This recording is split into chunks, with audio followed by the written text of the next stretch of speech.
I'm Fatisa. Welcome to Newspaper Review on Active TV. On our today's headline, Trafficked Gambian woman in Oman appeal for repatriation. 3 remanded accused of setting 2 people on fire.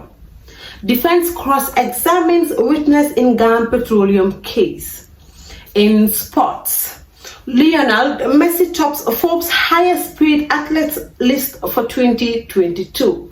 These are the headlines. When we return the news in details.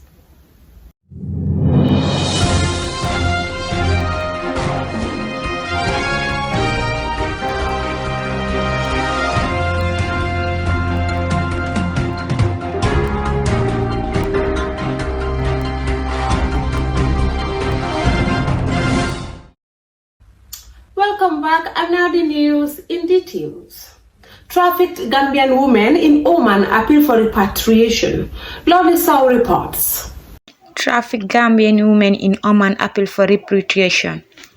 At least 2 Gambian women reportedly trafficked to the Gulf of State of Oman have appealed to the Gambia government to facilitate their immediate repatriation. The women were trafficked with the promise of well-paid jobs, only to be told on arrival that they have been sold as slaves to some Arabs, who subject them into inhuman treatment. This standard managed to speak to 3 of them directly from Oman, and each of them told their pathetic stories of their life in that country. Aissatou Fati said she was approached by a friend about employment opportunities in Oman with a decent salary, so I just jumped onto it without asking questions, confident that my friend wished me well. The emotional young girl told the Standard from her base in Muscat. Excited and hopeful, Fatou said she boarded a plane in the late April and landed in Muscat to an unknown world. My friend then sent contacts to the agent and contacted me and referred me to one Arab woman who is based in Oman. The Arab woman asked me to make a short video and introduce myself and the work I do in the Gambia. I made the audio and introduced myself as a graduate and hotel receptionist. After receiving the video, she texted me back to say she would find a job at a hotel, Aissatou said. She said the Arab woman then asked her to work immediately on her passport. She will facilitate all the travel expenses. Few days after sending my passport, she contacted me and gave me a date and asked me to start packing my bags. But the very day that we were departing at the Banjul International Airport, a concerned immigration officer approached us and advised us to be careful because the Arabs are not good people. He even asked us to go with pocket money as backups at any time. We were only excited and concerned about our going to our destination, she said. Aissatou said when they arrived at Muscat Airport, a man came and asked for their name and the name of her friend Kadi and asked her to follow him. That was the last time I saw my friend. Whenever I asked them, they will tell me she's in the capital, she said. She later understood that her friend was picked up by a man and taken to a woman who is her master. She said she later became a housemaid in different 2 apartments. The woman they took me to has 2 apartments, which I clean every day in addition to cooking and washing their clothes. I have to wake up 4 a.m. and will not stop working or go to bed until they go to sleep.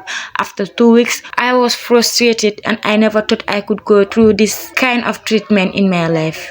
Even when I am sick, my supposed master would force me to work. This is a Muslim treating her fellow Muslim inhumanly like this. I basically do everything. I even wash their underwear, she said. Aissatou said she got fed up. She approached the lady and told her she wanted to return to the Gambia. I told her the agents I spoke to said I was coming to Oman to work as a receptionist. To my surprise, my supposed master told me she bought me for 10,000 from the agents and I had to pay the money before I could leave. At some point, she even threatening me to. So I am really terrified. I want the government to rescue us, Aissatou said. She added, in fact, one of my colleagues informed us in the group that she is forced to sleep in a toilet because the people she is working for, they don't have enough rooms. This is where she takes bath and does everything. These people are just wicked.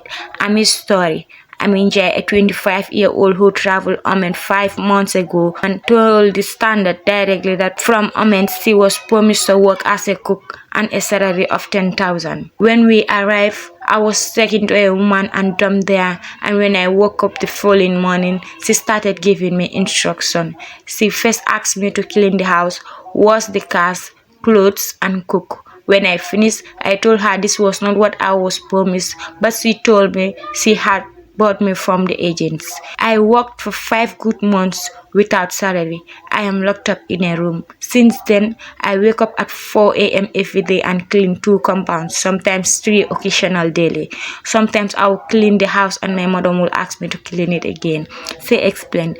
She said when her bosses are going to work, they will lock her inside the room. Sometimes I will cook food and at the end I will not eat because they will not allow me to eat with them. I will wait until they finish, then eat their leftovers. And if they finish the food, I will have to drink water and move on.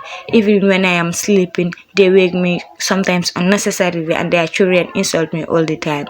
They want me dead, but I refuse to die. I appeal to the government to ask a matter of urgency to facilitate our return, she added. Fata's story. After speaking to the Standard, Fantasisa, who could be heard crying heavily on the telephone, said, I am basically treated as a slave.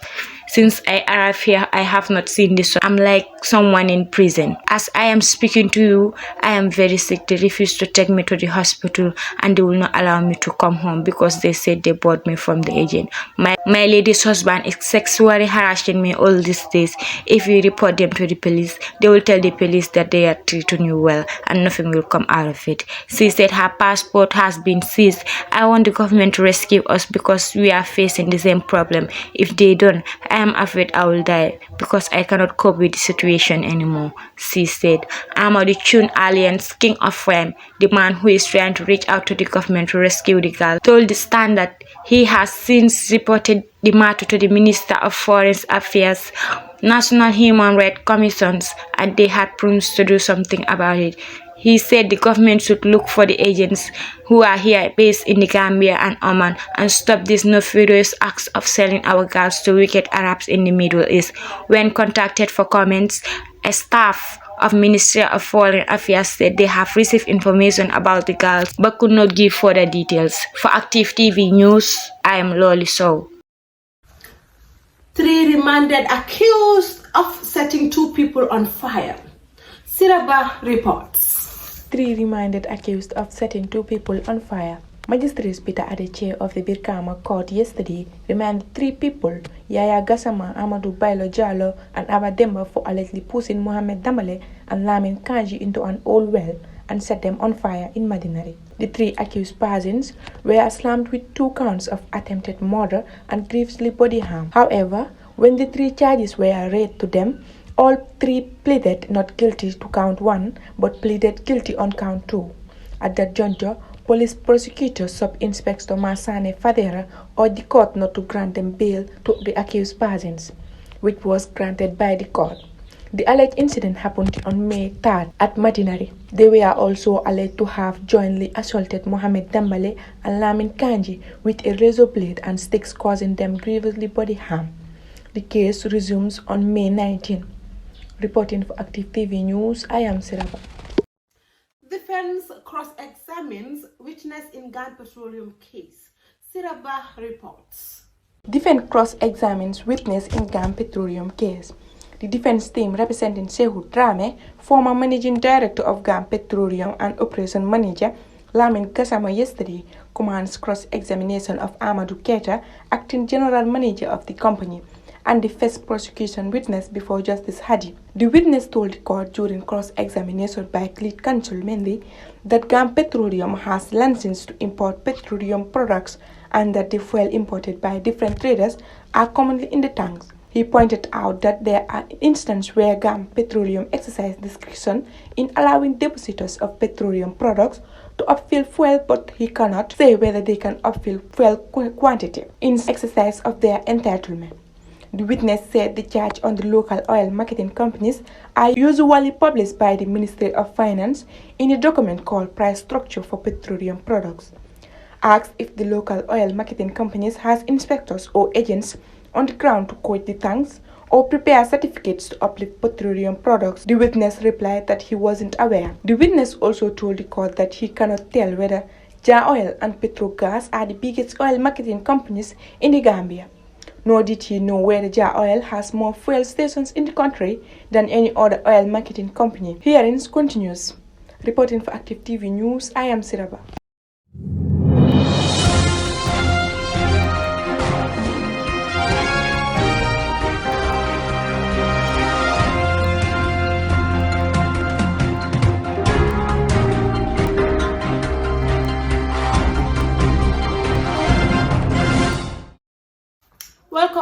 in sports, Lionel Messi tops Forbes' highest paid athlete list for 2022.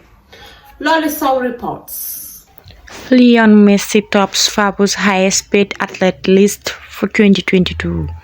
Despite a disappointing season on the pitch, Paris Saint-Germain star Lionel was the highest paid athlete in the world over the last 12 months, according to Forbes. The soccer sensation is reported to be bringing in pre-tax gross earnings of $130 million a year from on-field and off-field pursuits, keeping him ahead of the likes of LeBron James and rival Cristiano Ronaldo on the rich list. Messi, who earns a reported $75 million a year from playing soccer, also cashes in of $55 million from sponsorship deals and endorsements. It's the second time for the Argentine sits atop Forbes' list, the last time coming in 2019.